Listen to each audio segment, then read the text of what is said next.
Tasteman here, a grand total of 0 folks here on the good old YouTube, because I've pretty much retired from TikTok, even though I have way more followers on there. Grand total is 0 of you all have asked for me to rank and make a video ranking the artists that I saw at Louder Than Life. So I went to Louder Than Life 1 week ago, last Saturday, and it was hot there, like it's hot here right now. And I saw 15 artists. I will give you a disclaimer.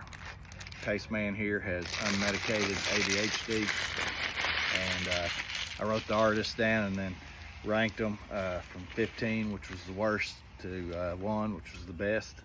But it's kind of, you know, I just put the ranking number beside it, so I may get the numbers crossed a bit. While doing this, I also might wear a little taco sauce. It'll probably be messy as I'm eating a super taco. Let's see if I can open this water with one hand. Uh-oh, my rankings list is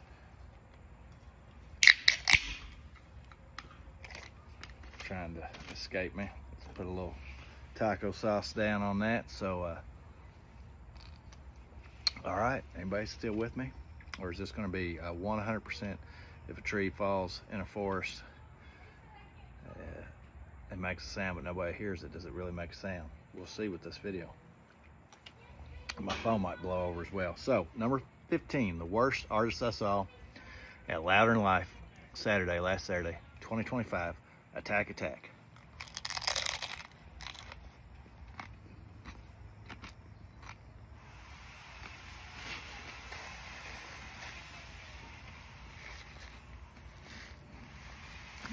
Attack Attack was on the appropriately named Loudmouth stage, and you could hear them walking the 1.5 miles to the venue. Poor acoustics, super loud. Like, they were louder than who was playing on the headlining stage at the time, who was Super Heaven. And I didn't really like Attack Attack leading up to the festival, just listening to them on shuffle, and I didn't enjoy them there. It sounded like a mess. It was auditory mess. Number 14.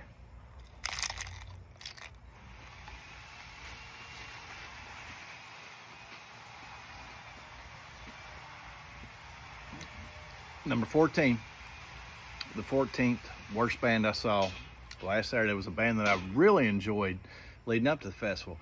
Their music often reminded me of Ministry or Power Trip. They have a little shtick, kind of like Nile, so I thought, you know, they might be entertaining to look at, and that would be Spirit World.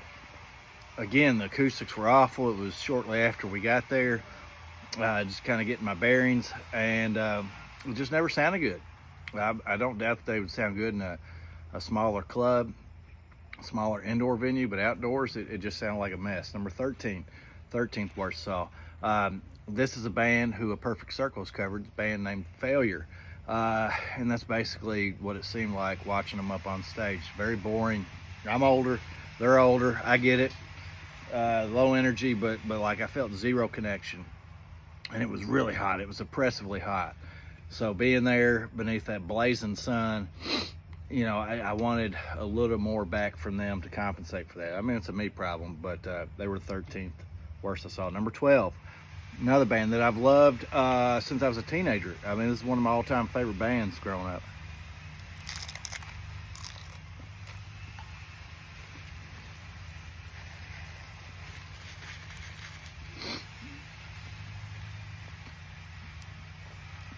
Now, they were adults making music when I was a teenager, so they're old too, older than me. And the lead singers moved on to the next part of our life journey. The afterlife. It's Stone Temple Pilots. I mean, Core is one of my favorite albums of all time. Love Purple as well. But they just appeared to suck the life out of most of their songs. They slowed them down. It's kind of like bad, cheesy lounge music. You know, I know old dude's not wildin'. I don't know anything about who's singing for them, but I do know that the song seemed fairly lifeless to me. Number 11 was an artist that also, whose lead singer has passed on, Snot. Now, I saw them perform in Louisville back when their lead singer was still alive, and they were opening up for Soulfly, and Incubus was on the bill, and so was System of a Down. A couple of other folks that became big. My buddy Lagavulin and Stagg, also known as Math Teach, might pop in the comments and remind me of who I'm forgetting from that loaded lineup. But Snot, I don't know any of their songs. Nothing jumped out. I mean, it was heavy. The sound was far better than Spirit World, who played on that stage at a similar time. Number 10, another band that I couldn't tell you a single song by from the nu metal era would be Spineshank. Now, they look my age.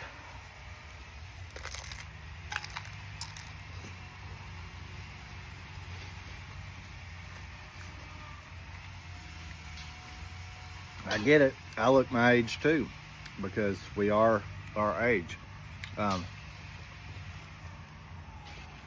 There's only so much Botox, only so much CrossFit, only so much keto dieting,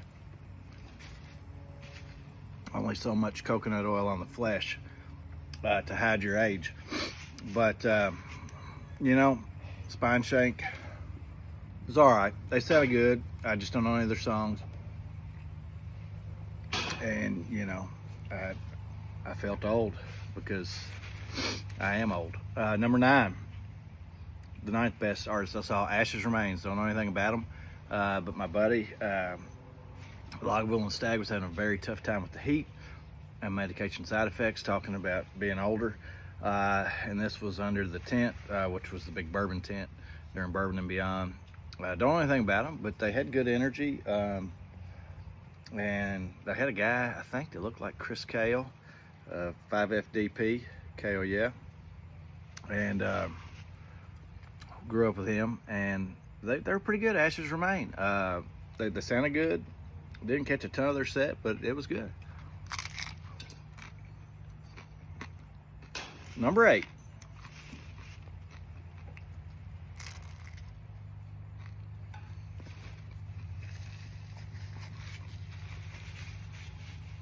Stabbing Westward. Now, my buddy, he was just really having some bad medication, adverse side effects with the intense heat and the walking. He was hydrating well, but he was getting medical attention. Finally, medical attention's hard to find there at Louder Than Life. He was getting that during Stabbing Westward, so we heard it from a distance. But they sounded really good. Like, the EDM artists didn't sound good at Bourbon and Beyond, but Stabbing Westward, even though they're an industrial band, sounded quite good at Louder Than Life. Number 7, 7th best artist I saw at Louder Than Life was A Perfect Circle. Now, that's one of my all-time favorite bands. Weak and Powerless was just an iconic song for me. It's one that I sing quite a bit at karaoke establishments. Perfect Circle was number 7. They sounded great, but we heard very little of them, and unfortunately we were leaving under medical advice just because the medication side effects and the heat were just too much to continue on without focusing on safety. So didn't see a ton of their set. They sounded great. Number 6, Chimaira. How do you pronounce that? I think they're from Cleveland. The band sounded great. One of the best sounds of the day. They were on side stage, but somehow they figured out the acoustics and the production and the levels to where they sounded just pristine and precise on the stage. I really, really liked the music. The lead singer, though, bored me. He's kind of more of a hardcore vocalist, and he just kind of detracted from the music. Now, I love hardcore or in street punk, and I love Agnostic Front, and Roger's vocals are imperfect, and that's part of it, but Chimaira, they just benefit from having a metal vocalist. Number 5, the band was boring to look at. and they're ranked 5, so it tells you they sounded good.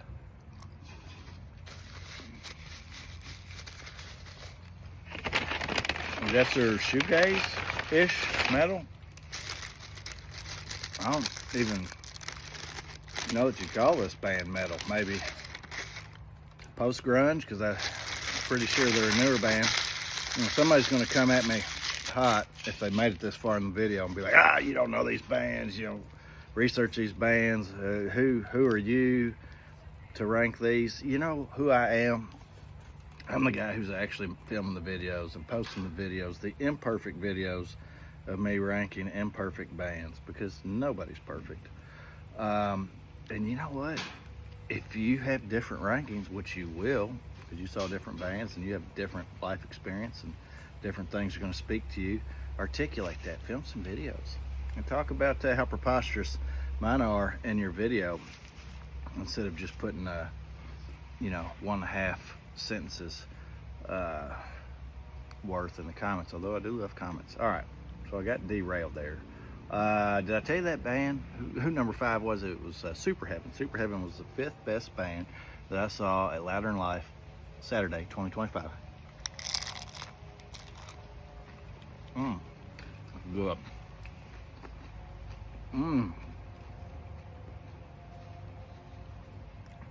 That tastes good, just like the sound and the acoustics of Super Heaven. Now, they were on the main stage, playing at the same time as Attack Attack, who was the worst band that I saw.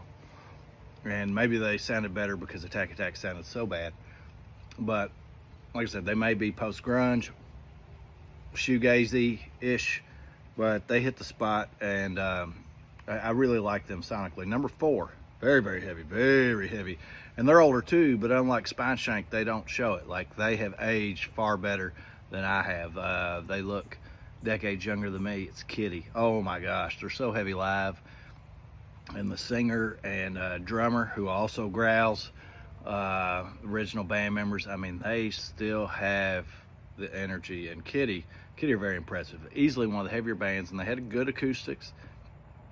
Excuse me, for as heavy as they are, definitely Kitty impressed me. 3rd best band I saw, 2025 Louder Than Life, Saturday, Devil Driver. Is it Daz?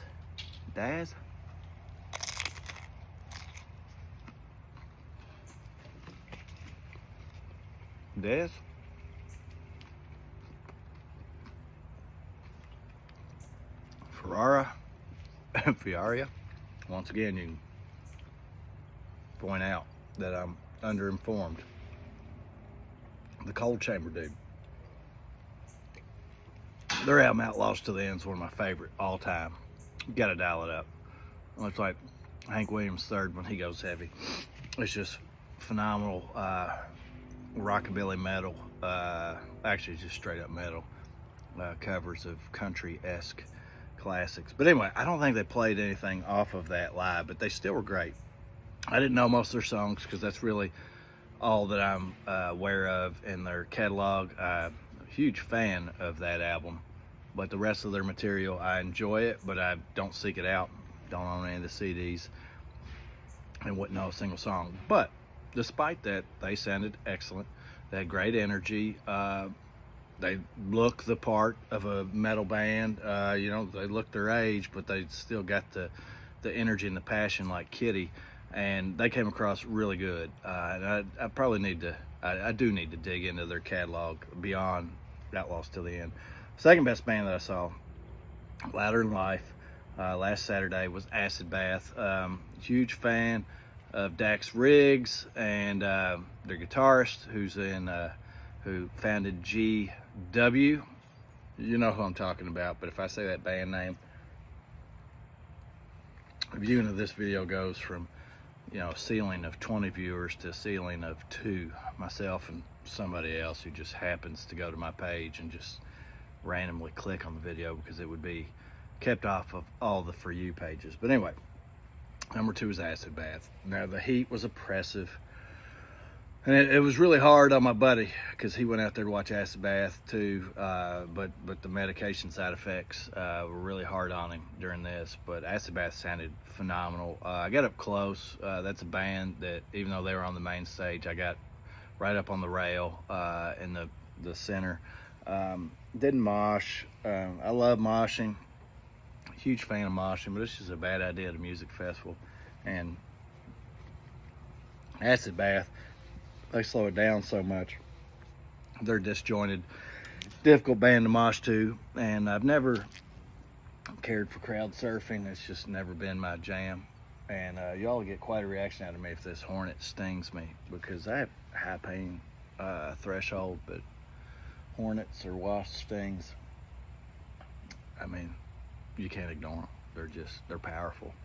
And I got a couple of them flying around me. So to be determined.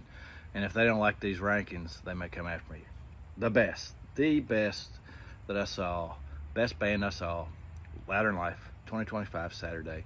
Hung out with the lead singer, frontman, founder of this band a week before on Sunday at Bourbon and Beyond.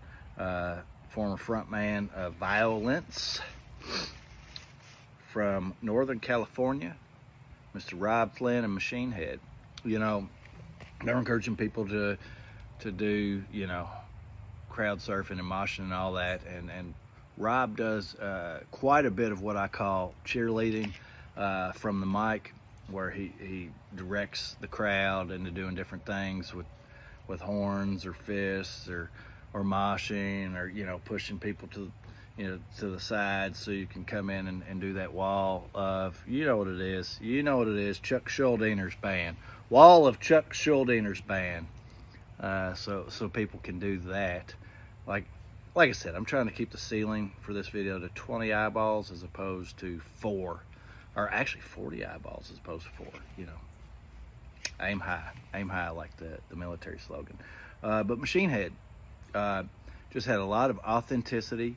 And they were about unity, like, you know, it was moshing and stuff, but they wanted people to unify. They threw out different balloons for people to put in the mosh pit in the crowd, all these cubes that had Machine Head logos and stuff. They had these balloon hammers that they threw out, and it's just all about unity. And the song is a Bone Crusher. I think Bone Crusher, that's off Years of Decay by Overkill. Bone Cleaner, maybe. Bone Duster, I don't know. It's something, you know. They have all caps on their last 2 albums for the song titles, and, you know, the O's are like a 0 just to get your attention. But whatever the Bone song is off the newest album, and the album title is something I did not retain. Once again, y'all can get on me for that, but it is what it is. That song sounded incredible live, and I've played it a lot since then. So whatever that song is, check it out. And yeah, so that's my rankings. 2025 Louder Than Life. Did you go? If you did, who did you enjoy on Saturday? Who underwhelmed you on Saturday? Or who did you enjoy other days at the music festival? Let me know. I like when y'all chime in, even when y'all give me grief and tell me I have no business making videos, which I don't. I do this just to pass the time. I don't ever plan to monetize this in any capacity. That's not why I do it. I have a job, and it has nothing to do with this. This is just a way to interconnect with just some random folks that I wouldn't interconnect with otherwise. So yeah, let me know, and I'm gonna get back to this taco. Cheers.